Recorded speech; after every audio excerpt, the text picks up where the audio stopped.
E aí, tudo bem? Imagina você lendo uma HQ nos anos 80 e 90 com o Loki.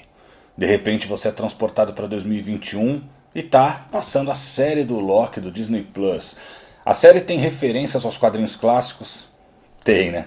Que personagens do universo do Loki aparecem na trama? O que é melhor, as HQs clássicas do Loki ou a série?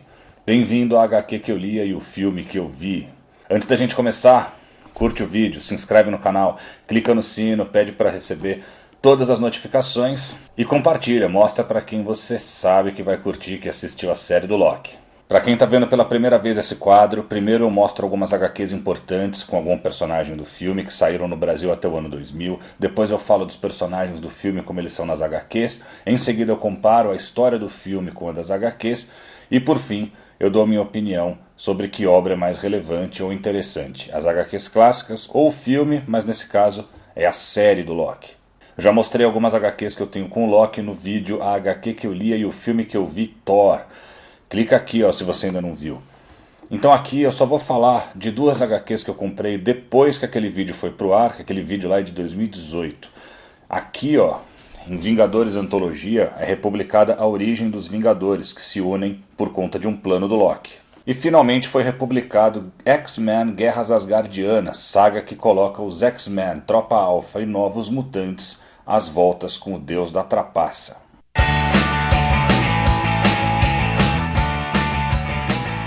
Atenção que vão rolar spoilers da série do Loki. Se você ainda não viu, tá lá na Disney Plus. Só vou falar de personagens que existem nos quadrinhos e foram criados antes do ano 2000.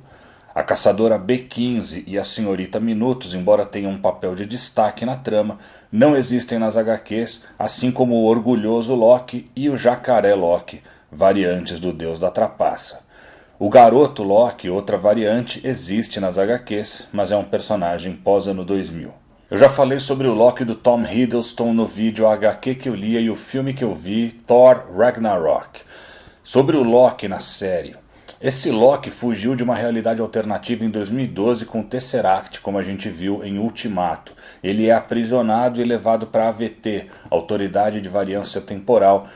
A gente fala mais disso quando a gente falar da história. Muita gente reclamou que o Loki de 2012 era um cara mau, sangue no zóio, mas na série estava muito bonzinho, sentimental, até com uma pegada meio cômica, como a da versão mais recente dele, que a gente viu em Ragnarok. Para mim tem duas explicações para isso. Primeiro que a AVT mostra para o Loki tudo o que aconteceu com ele, até a sua morte pelas mãos do Thanos. Ele percebe que aquela atitude arrogante não levou ele a nada e viu como era uma pessoa mais humana em seus últimos dias. Saber do seu futuro, teoricamente, mudaria uma pessoa. Mas eu acho que a principal explicação é: o Loki que a Marvel quer comercializar hoje é aquele mais light, mais divertido que a gente viu em Ragnarok. Para Marvel, quanto antes ele se tornasse esse personagem na trama, melhor, por motivos puramente comerciais. O Tom Hiddleston é um baita ator e para mim, sem dúvida, tem nessa série sua melhor performance como Deus da Trapaça. O Hiddleston também interpreta uma versão sua, o Presidente Loki, que faz referência a uma história pós-ano 2000. Sobre o Loki clássico de Richard E. Grant. O Grant interpreta uma variante do Loki baseada essencialmente na primeira versão do Loki da Marvel, a versão do Jack Kirby. Para nós, fãs de material clássico, é um deleite ver um Loki com um traje super fiel às HQs, interpretado por um grande ator. Mas o papel do personagem na série é bem pontual, ele logo se sacrifica para ajudar o Loki da realidade 616 e a Sylvie. Eu pessoalmente preferia que tivessem dado para o Richard E. Grant um personagem clássico mais relevante, como um Mephisto ou um Pesadelo, personagens que continuam dando dicas de que a gente vai ver, mas até agora nada. E falei sobre a Sif de Jamie Alexander no vídeo A HQ que eu lia e o filme que eu vi, Thor. Sobre a Sif na série, ela só aparece naquela cena do loop temporal, mas é legal ver a Sif de volta ao MCU depois de ter sido ignorada em Thor Ragnarok. O Loki cortar o cabelo da Sif é uma referência a algo que ocorre na mitologia nórdica. A Ravonna Renslayer é interpretada por Gugu Mbatha-Raw. A primeira aparição da Ravonna foi em Avengers 23 de 1965, personagem criada por Stan Lee e Don Heck. Parece que essa história foi lançada no Brasil de forma independente em 2015, mas nunca foi publicada oficialmente por uma grande editora. Tomara que saia agora na coleção clássica Marvel. Nas HQs, Ravonna é uma princesa que vive no século 40 por quem Kang se apaixona quando estava prestes a derrubar o rei Karelias, o pai de Ravonna, e dominar aquela realidade. Por amor, o Kang se recusa a matar Ravonna e por isso um dos seus generais, Baltag, resolve traí-lo e matá-lo. Mas Ravonna, também apaixonada por Kang, se atira na frente do disparo e é mortalmente ferida e entra em coma. Por muito tempo, Kang manteve Ravonna num campo de estase e procurava por muitas linhas temporais uma cura para sua amada. Na série, Ravonna é uma juíza na AVT. Ela condena as variantes a serem ou não podadas, ou seja, exiladas no fim dos tempos. É mostrada como uma pessoa ambiciosa, mas aparentemente iludida pela farsa que cerca a AVT. Apesar de nos quadrinhos a personagem ser o amor de Kang, até esse momento da série ela não parece ter ciência da existência dele ou de suas variantes. O Mobius M. Mobius é interpretado por Owen Wilson. A primeira aparição do Mobius foi em Fantastic Four 353 de 1991. O personagem foi criado por Walt Simonson. Essa história foi publicada no Brasil em Super Aventuras Marvel 151 de abril, em 1995. Nas HQs, Mobius é um burocrata, gerente da AVT. Em sua primeira aparição, ele tenta disciplinar o Quarteto Fantástico quando a equipe começa a gerar muitas realidades alternativas ao viajar através do tempo. O personagem foi criado com o rosto do Mark Gruenwald, antigo escritor e editor de quadrinhos, como uma homenagem e uma brincadeira do colega Walt Simonson. Gruenwald faleceu em 1996 aos 43 anos de um ataque cardíaco fulminante. Ele foi cremado e suas cinzas foram misturadas à tinta do encadernado da minissérie do Esquadrão Supremo que ele havia escrito. O Gruenwald também teve uma fase longeva à frente do Capitão América. Na série, o Mobius também é um burocrata da AVT, mas descobrimos que ele, assim como todos os funcionários da instituição, é uma variante abduzida de sua época que sofreu lavagem cerebral. Ele desenvolve uma amizade com o Loki e, após descobrir que foi enganado pela AVT por toda a sua vida, resolve se voltar contra a autoridade e ajudar Loki e Sylvie. O Owen Wilson é um cara muito carismático e divertido. A química dele com o Loki está sensacional. Os dois funcionaram muito bem juntos. A Sylvie Lofeidottir é interpretada por Sofia Di Martino. A personagem é um amálgama de duas personagens, a Lady Locke, uma versão feminina do Loki surgida após ano 2000, e a Sylvie Lushton, outra personagem pós-ano 2000, uma terráquea que se torna a encarnação de uma personagem clássica do Thor, a Encantor.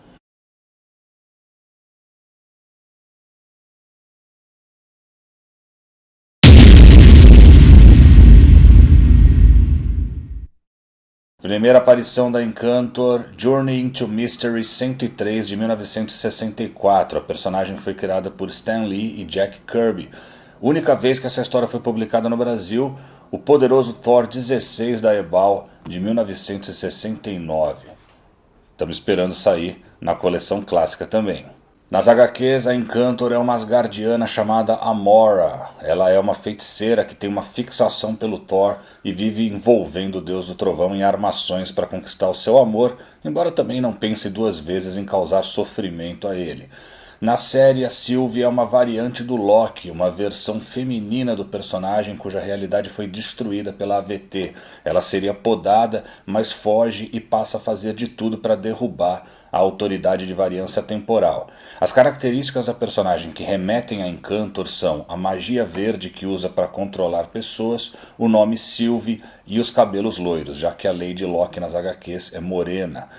Apesar de eu ter gostado da personagem, da atuação da Sofia Di Martino, me incomoda um pouco como fã essa mistura de personagens. Eu queria ver a Encantor no MCU, a Amora, não essa mistureba, que apesar de bem escrita e criativa, é uma oportunidade jogada fora de trazer para o MCU uma personagem clássica das HQs, em sua essência.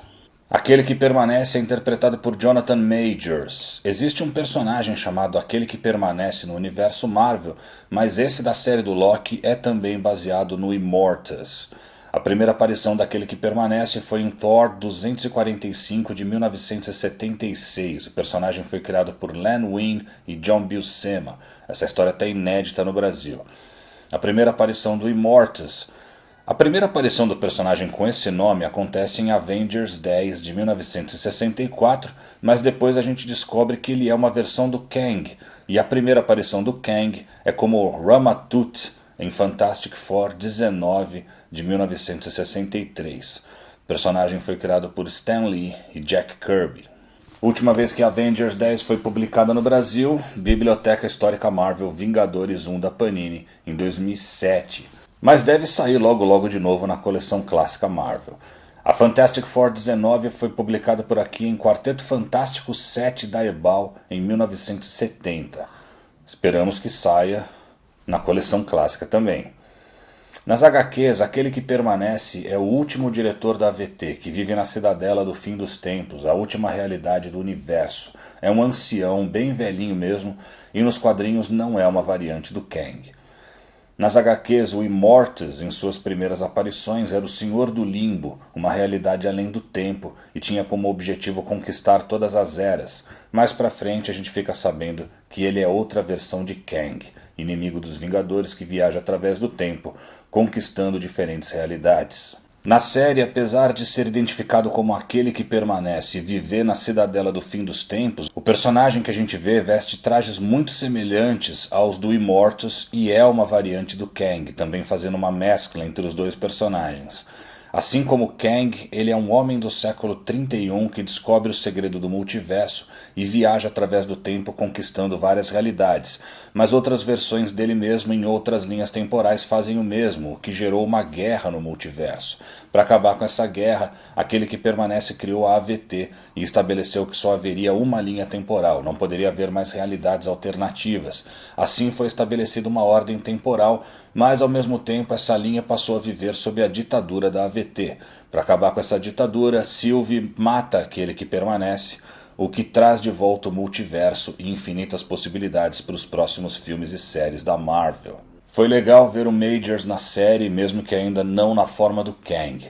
Eu tinha cantado essa bola numa live do ZDD de que o Immortus poderia estar por trás de tudo como uma variante do Kang. Achei bem legal a interpretação do Majors, como alguém meio fora da casinha, mas ao mesmo tempo ciente das consequências de cada opção feita por Loki e Sylvie. Na série aparece como um easter egg o Thor Sapo, ou Throg, como é conhecido atualmente. A voz dele é feita por Chris Hemsworth. A primeira aparição do Thor Sapo foi em Thor 365 de 1986.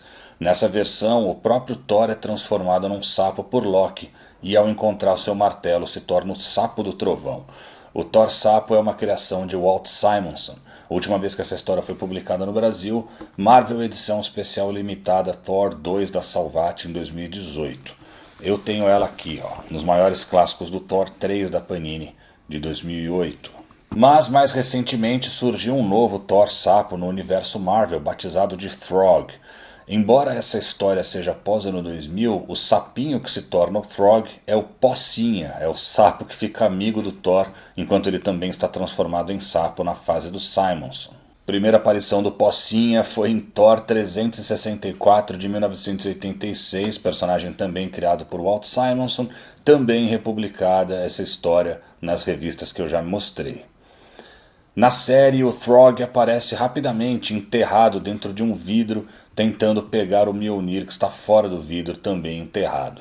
No vidro tem uma etiqueta em que está escrito T365, uma homenagem à primeira aparição do Thor Sapo em Thor 365. Os Guardiões do Tempo aparecem na série, mas não são interpretados por nenhum ator específico. São, na verdade, criaturas mecânicas fictícias, um engodo criado por aquele que permanece. Mas nos quadrinhos são reais. A primeira aparição dos Guardiões foi em Thor 282 de 1979.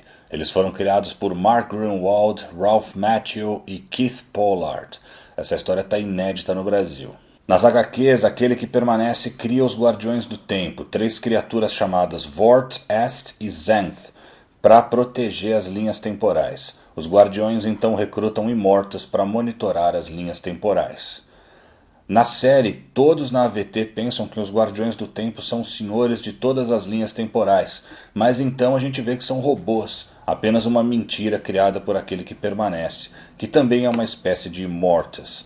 Enquanto nos quadrinhos os Guardiões são 2 homens e uma mulher, na série são 3 homens, e o que ficou no lugar da personagem feminina tem feições bem parecidas com as do ator Jonathan Majors.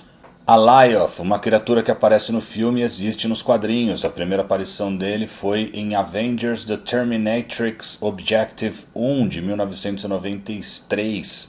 O personagem foi criado por Mark Greenwald e Mike Gustovich. Essa história está inédita no Brasil. Nas HQs, Alioth é uma criatura que conseguiu fugir do tempo, ficou além do fluxo temporal. Ele domina uma vasta região temporal, enquanto Kang domina outra. Na série, Alioth também é essa fera que consegue ir além do fluxo temporal, mas ela foi dominada e se tornou uma espécie de guarda-costas daquele que permanece. Sylvie consegue, com a ajuda de Loki, enfeitiçar Alioth para conseguir chegar ao castelo de Immortus.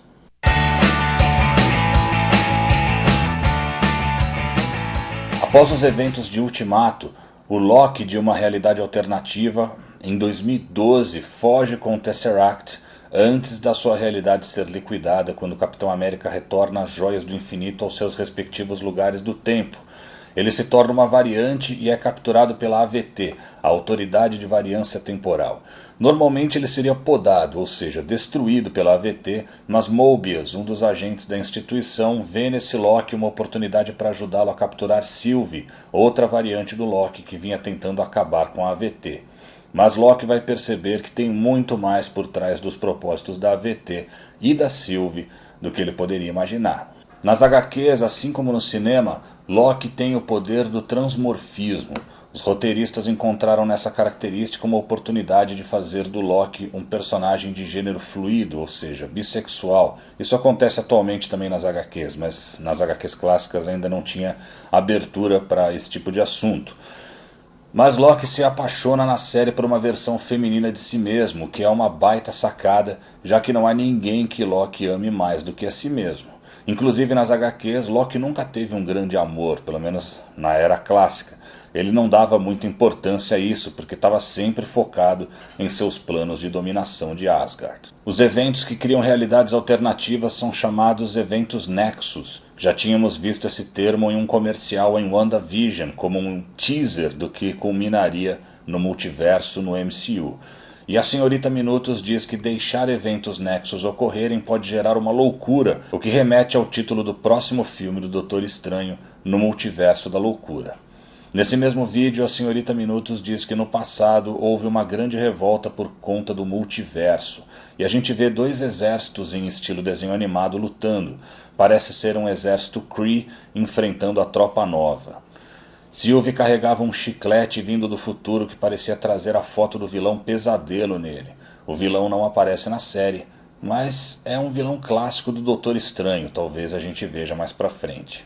No arquivo do Loki, vemos que ele pertence ao setor 1900-2099. 2099 é um aceno para o universo 2099 da Marvel, em que vários heróis ressurgiram em versões futuristas. Quando vemos a grande cidade que é a AVT, em uma torre está escrito T-282, um easter egg para Thor 282, primeira aparição dos Guardiões do Tempo. O Loki é identificado como D.B. Cooper, um homem da vida real que sequestrou um avião, conseguiu um alto valor como resgate e depois pulou de paraquedas, sem deixar qualquer rastro. O dispositivo que Mobius usa para mover Loki no tempo se chama distorcedor temporal. É uma referência aos distorcedores do tempo, entidades criadas por aquele que permanece antes de criar os Guardiões do Tempo, personagens que existem nas HQs.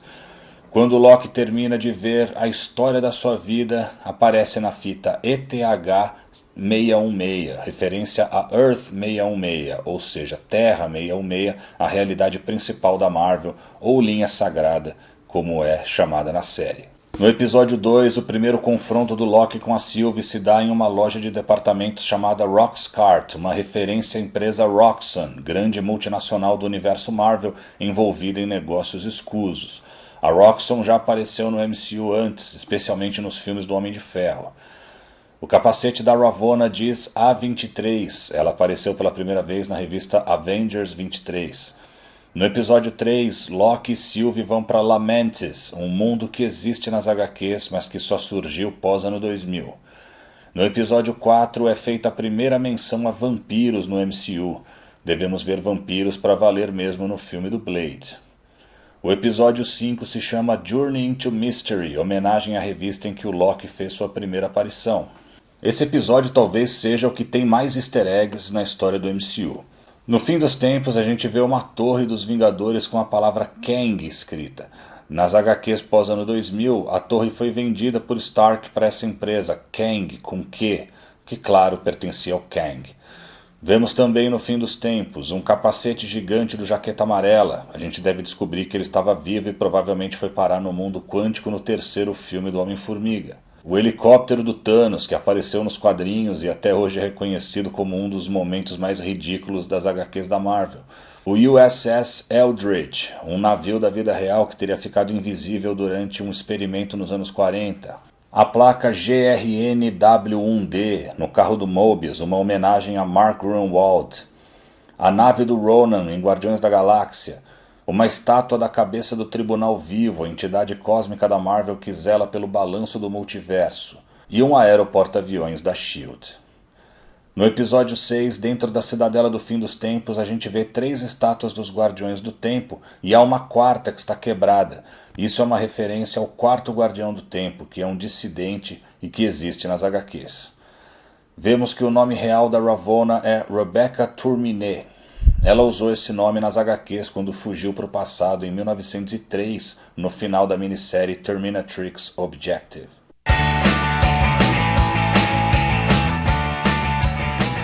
O que é melhor? As HQs clássicas com Loki ou a série Loki?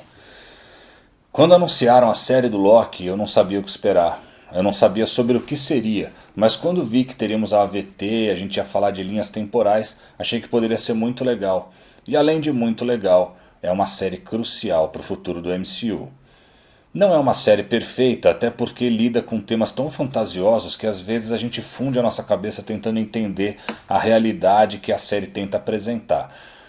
Como a gente agora tem a certeza de que vai ter uma segunda temporada, muita coisa ainda está no ar, como o passado da Ravonna, onde fica exatamente a AVT, como funciona na prática a questão da linha sagrada.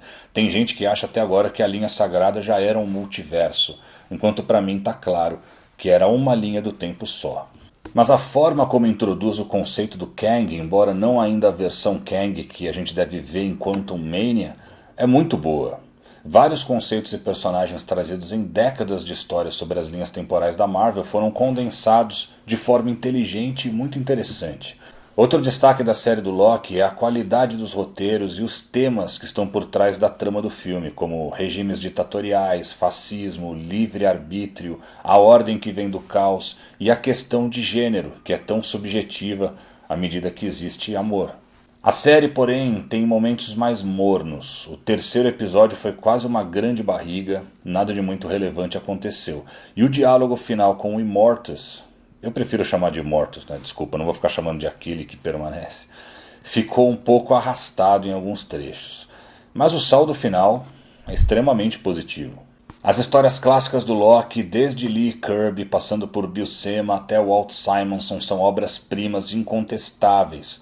Mas como a gente faz aqui nesse quadro, para que não ganhem sempre os quadrinhos, que são a minha maior paixão, quando a obra cinematográfica eleva a outro patamar as obras das HQs, a gente reconhece. Pela grandiosidade do trabalho executado nessa série, na atuação, roteiro, figurino, fotografia, cuidado aos detalhes e reverência aos fãs nesse monte de easter eggs, eu vou ficar com o filme de 6 horas. Ou a série, como vocês preferirem. Não vai embora não, que agora vai rolar mais um mini review. Hoje a gente vai falar de Zagor, da Bonelli.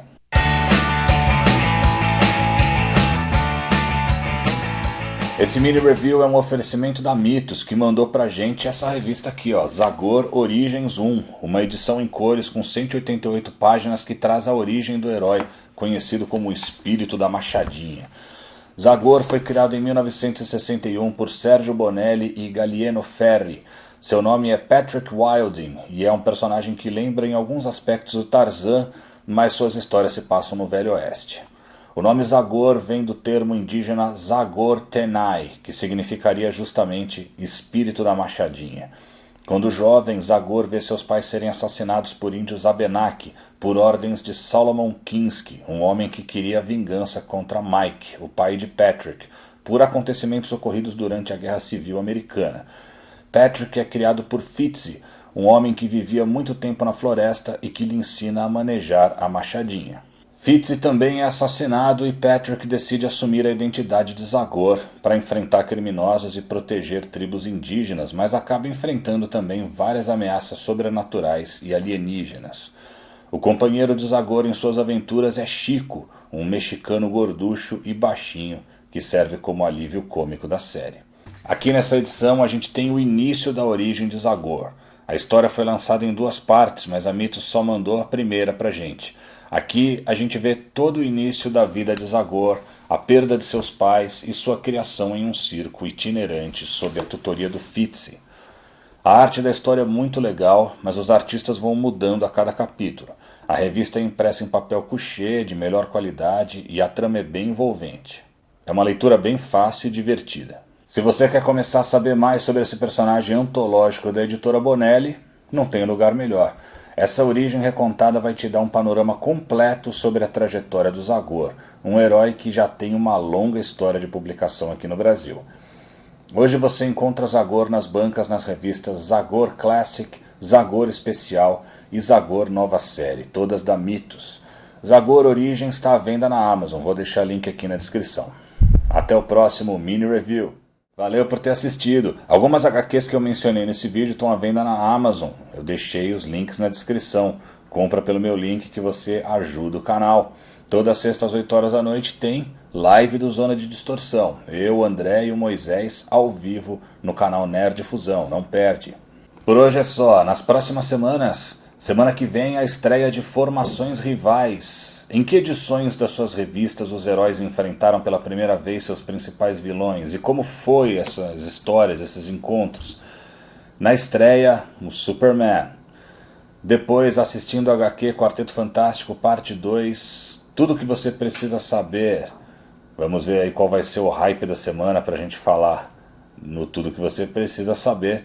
E em breve, a HQ que eu lia e o filme que eu vi, O Esquadrão Suicida, novo filme de James Gunn. Até lá!